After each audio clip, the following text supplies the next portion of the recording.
जो भगवत प्राप्त महात्मा जन हैं वो कह रहे हैं, बहुत जन्म व्यतीत हो गए इस शरीर से प्यार करते हुए, लेकिन सदगुरुदेव नहीं मिले, इसलिए तुम बाजी हारते गए। मन रे अब की बेर संहारो, जन्म अनेक दगा में खोए, बिना गुरु बाजी हारो। मन रे अब की बेर संहारो। बहुत से तुम्हारे जन्म हुए मनुष्य जन्म, लेकिन सदगुरु नहीं मिले, इसलिए बाजी हार गए। अब की जीत जाओ, सदगुरु का वरण करके उनकी आज्ञा के अनुसार चल दो। बहुत कठिन है सदगुरु की आज्ञा पर चलना। हमारा मन अहंकार से प्रेरित होकर मनमानी आचरण करने के लिए बहुत राजी होता है, लेकिन गुरुमानी होकर मन को मारकर गुरु आज्ञा में रहना एक किसी विशेष भाग्यशाली उपासक के भाव होते हैं। बाल्यावस्था तो हमारी ऐसे चली गई कि पता ही नहीं चला खेल कूद में। बालापने ज्ञान नहीं तन में, जब जन्म्यो तब बारो, तरुणाई सुख बाम में खोयो, बाजो कूच नगारो। बाल्यावस्था कब चली गई पता नहीं चला, सोने में, खाने में, खेलने में। और जब जवानी आई तो बाम कहते हैं प्रतिकूल काम आकर्षण शरीरों में। ये ऐसा नशा चढ़ा काम का जवानी में, कुछ समझ में नहीं आया और जवानी निकल गई। तरुणाई सुख बाम में खोयो, डंके की चोट में काम ने तुम्हारी यौवन अवस्था को नष्ट कर दिया। गोस्वामी तुलसीदास जी कहते, जौवन ज्वर के ही नहीं बलकावा। जवानी का बुखार किसको नहीं चढ़ा? तो कोई तो होगा जिसको नहीं चढ़ा। उसी को नहीं चढ़ा जो भगवान के चरणों में चित्त लगा दिया, नहीं तो जौवन ज्वर के ही नहीं बलकावा।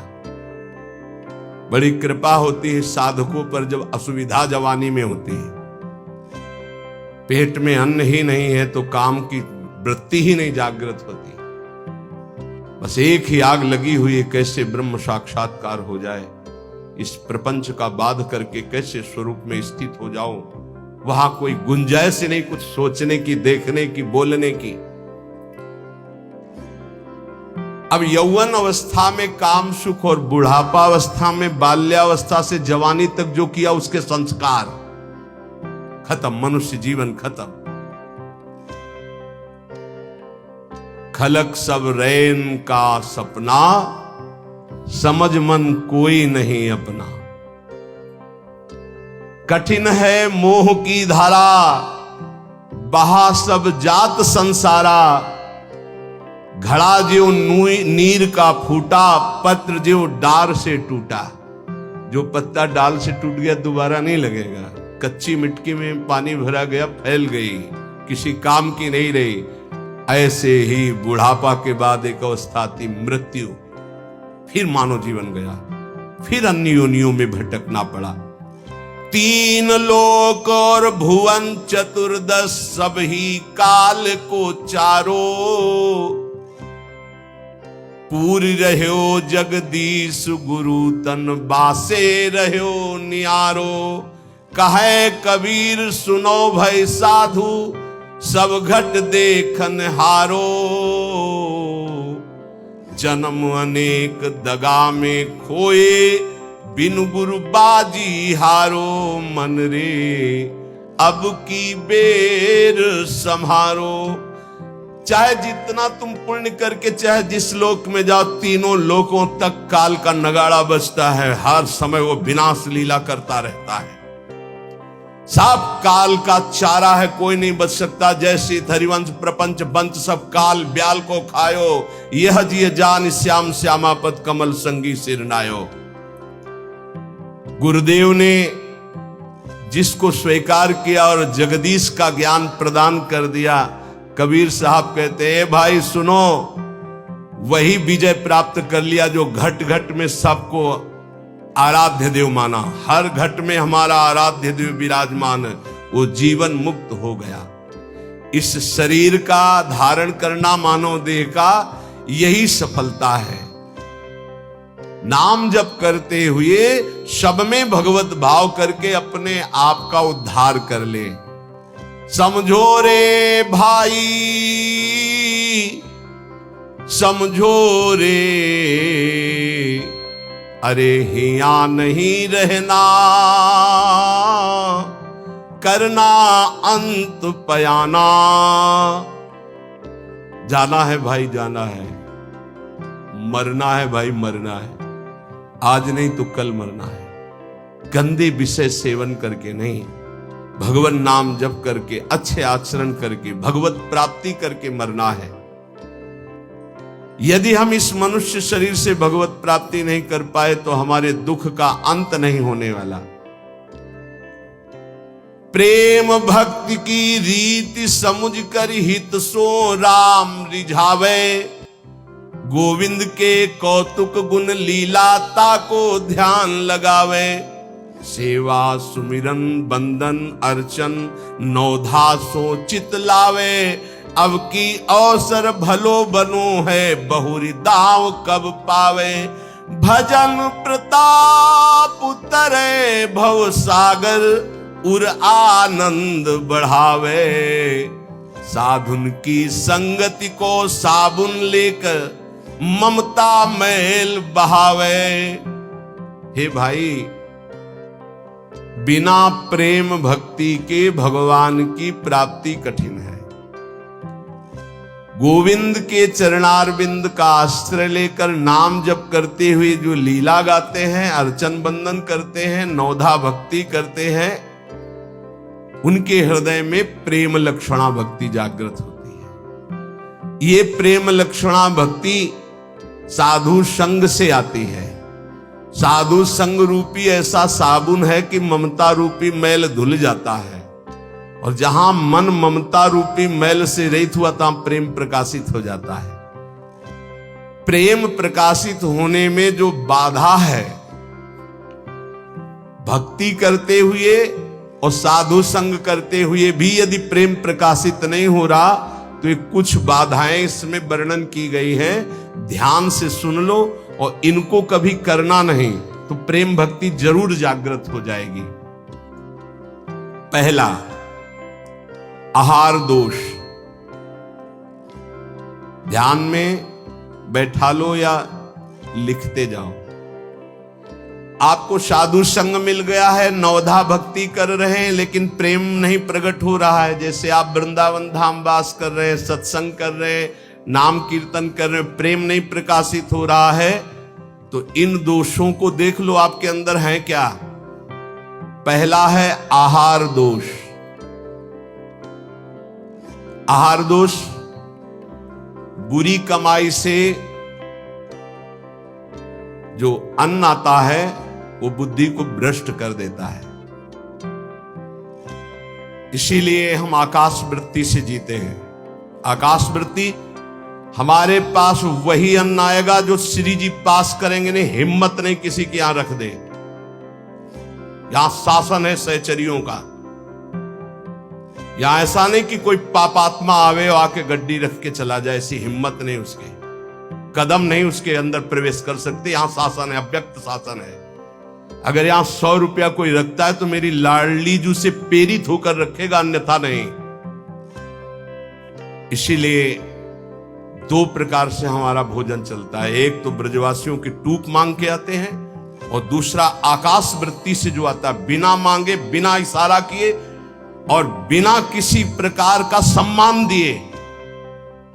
ये नहीं कि आप अर्थ देने वाले हो तो आपको एकांत में बुलाकर जयमाला पहनाई जाए, जय हो आपकी, आपसे बिल्कुल नहीं। और हो सकता है कि आपको कटु वचन सुनने पड़े और फिर आप रखो तो तुम बहादुर ने लेके जाओ। लक्ष्मीपति जिनके सेवक हैं, हम उनके सेवक हैं। इसलिए हर अन्न का कण पवित्र होगा। यहां का हमारी स्वामिनी के द्वारा प्रेरित जो आता है वो हृदय से स्वीकार है। इसलिए कहीं भी किसी भी तरह का इशारा, दान पेटी, कोई ये सब नाटक कि भाई यहां इतने भरो, कहीं कोई अगर कोई बाहर कर रहा है तो नौटंकी नाटक करके अर्थ एकत्रित करने वाला वो अपराधी माना जाएगा। इस पूरे राधा केली कुंज के भागवतिक विधान में किसी भी तरह के अर्थ का प्रवेश नहीं है।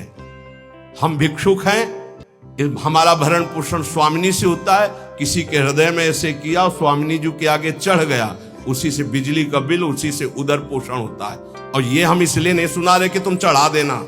हम तो कसम खवाई सत्संग में कि जिनको ये लगता हो कि मेरे द्वारा चलता है, तुम्हें इष्ट की कसम है, यहाँ चवन्नी मत चढ़ाना।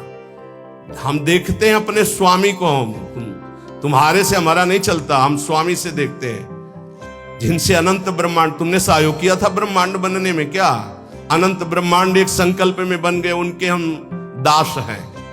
तो जो अधर्म की कमाई से, अधर्म की कमाई कैसे होती है? जहां हमारा धर्म कहता है कि ये नहीं लेना चाहिए, हम उसे लेते हैं। जहां हमारा धर्म कहता है ये नहीं करना चाहिए, उसे हम करते हैं और फिर वो अर्थ लेते हैं। कई तरह के अधर्म की कमाई होती है। इसको हमने देखा भ्रमण के समय में। जैसे कहा जाता है कि आपका ब्लैक व्हाइट हो जाएगा, ऐसा हमने नहीं कहीं पढ़ा, शास्त्रों में नहीं पढ़ा, संतों से नहीं सुना। धर्म से 10 रुपया कमाओ, 4 रोटी बनाओ, 1 रोटी में 4 टुकड़े कर लो, 3 में तुम पाओ। एक गाय को दे दो, कौआ को दे दो, एक भिक्षुक संत को दे दो, एक ऐसे डाल, कोई जीव जंतु खा ले, इसे कहते हैं। वो तुम्हारा धन और पवित्र हो गया। पापाचरण करके आओ, 1 लाख में 10,000 दो, नरक जाओगे, क्योंकि वो 10,000 जो खाएगा उसकी बुद्धि भ्रष्ट हो जाएगी। आहार दोष। जब द्रौपदी जी और महाराज युधिष्ठिर और भगवान श्री कृष्ण भीष्म पितामह को घेरे हुए प्रश्न उत्तर हो रहे हैं, तो बहुत शास्त्र का ज्ञान दे रहे हैं। बहुत हजारों प्रश्नों के उत्तर भीष्म पितामह जी ने दिए। तो जब धर्म का उपदेश कर रहे थे तो कहा, रुको पितामह, ये वही बुद्धि है उसी महापुरुष की जो सभा में बैठा था, मुझे वस्त्रहीन किया जा रहा था, मैं चीख चीख के पूछ रही थी क्या ये धर्म है? उस समय ज्ञान तुम्हारा कहां चला गया था जो आज ज्ञान उपदेश कर रहे हो? तुम मुस्कुराए और कहा, बेटी तुम्हारा प्रश्न धर्मयुक्त है। वो सब बह गया। 6 महीने बाणों की सैया पर वो खून बह गया है। इस समय मैं शुद्ध हूं, जो प्रश्न करोगे ठीक धर्मयुक्त उत्तर होगा। उस समय पापी दुर्योधन का अन्न खाने से मेरी बुद्धि मलिन हो गई थी। उदाहरण दिया कि एक परमहंस जी जंगल में कंदमूल फल खाकर रहते थे। एक दिन राजा की दृष्टि पड़ी, श्रद्धालु था, साष्टांग दंडवत की महाराज महल पधारी और अपने चरणामृत से, चरण रज से महल को पावन करें और प्रसाद पाए। मना कर दिया, हम तो कंदमूल फल खाते। चला, दूसरी बार फिर आया, तीसरी बार फिर आया। मन में आया चलते, ठीक है। राजा बहुत प्रसन्न हुआ, आदर के साथ ले गया। महारानी ने स्वयं बनाया, महाराज संत भगवान ने पाया। अब जब जंगल में आए तो मन नहीं लगा भजन में। कहां सूखे कंदमूल फल और कहां रसीला वो भोजन राज परिवार का और रानी के हाथ का बना। अब तो अच्छा दृश्य देखने की इच्छा नहीं होती हो, गुलरी पाकर यही फल जंगली। बस अब ये इंतजार था कि राजा आ जाए और निमंत्रण दे। अन्न का प्रभाव। राजा आया, संकल्प ऋषि का, महाराज वो पहले बार में हाँ हाँ वो तो आप बड़े भगत हो, एक बार जाके हमने देख लिया, बड़ी श्रद्धा है। दोबारा गए तो प्रसाद बना रही थी रानी, तो दृष्टि गई हार पे। हार श्रृंगार उसमें रखा हुआ था, पेटी से खुल अपनी झोली में डाल लिया, बैठ गए, प्रसाद पाया, चले आए, झोली टांग दी। सायंकाल रानी जब श्रृंगार के लिए बैठी तो देखा और पेटी खाली, हार नहीं। तो उनका, महाराज यहाँ किसी चोर का प्रवेश है नहीं, आपके वही सन्यासी जी जो आए थे वही ले गए। ऐसा नहीं, वो तो बहुत त्यागी वैरागी, वो हार क्या करेंगे? बोले हमारी दास दासियां, निजी दास दासियां, ये कहीं बाहर नहीं जाती हैं। तो ये क्यों चोरी करेंगे, इनका और कोई है नहीं, ये तो हमारी सेवा में रहती है। राजा को भी पक्का प्रमाण लगा कि संत, पर उन्होंने कहा नहीं, हमारे संतों की अवहेलना होगी, आप इस शब्द मत उच्चारण करो, मैं दूसरा बनवा देता हूं। 2-4-5 दिन वो उपवास किए संत भगवान, तब उन्होंने जंगल से फल लाने की सोचा, झोली में हाथ डाला तो देखा वो हार। उनका ये हार कैसे आ गया, ओ मैंने चोरी की, ये कितना निंदनीय मेरी बुद्धि हो गई, कैसे मैं निकृष्ट हो गया, हार लिया और ऐसे मैं चोर हूं, मैं चोर हूं, वैसे कहते हुए राज दरबार में मैं चोर हूं। महाराज उतरे, दंडवत किया, कहा महाराज आप चोर नहीं, मैं चोर हूं, मैंने हार बोले महाराज मैंने परीक्षा के लिए आपकी झोली में डाला था और उनको ऐसे ले गए, कि सभा को कहीं ये न लगे कि संत ऐसे होते हैं। एकांत में ले गए और बोले महाराज आप ही चोरी करने वाले, आप ही ईमानदारी से वापस लाने वाले, मेरी समझ में नहीं आया। तो बोले शास्त्रों में जो लिखा है, आप कल सुने थे चर्चा में, प्रताप रुद्र जी के दर्शन के लिए भी महाप्रभु ने निषेध कर दिया था, राज अन्न निषेध माना गया है अगर वो वैष्णव भक्त ना हो तो।